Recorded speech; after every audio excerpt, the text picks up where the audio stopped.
2026 অর্থ বছরের নালিতাবাড়ী পৌরসভার বাজেটের সারসংক্ষেপ আপনাদের সামনে উপস্থাপন করছি। নালিতাবাড়ী পৌরসভায় 2025 থেকে 26 অর্থ বছরে আমরা সম্ভাব্য রাজস্ব আয় ধরেছি 7,47,40,000 টাকা এবং রাজস্ব খাতে সম্ভাব্য ব্যয় ধরেছি 7,42,63,945 টাকা। পানি শাখার সম্ভাব্য আয় 42,75,000 টাকা।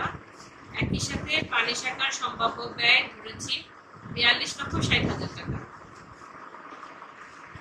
উন্নয়ন খাতে সম্ভাব্য আয় হচ্ছে 6,30,15,330 টাকা এবং উন্নয়ন খাতে সম্ভাব্য ব্যয় হচ্ছে 6,30,00,000 টাকা।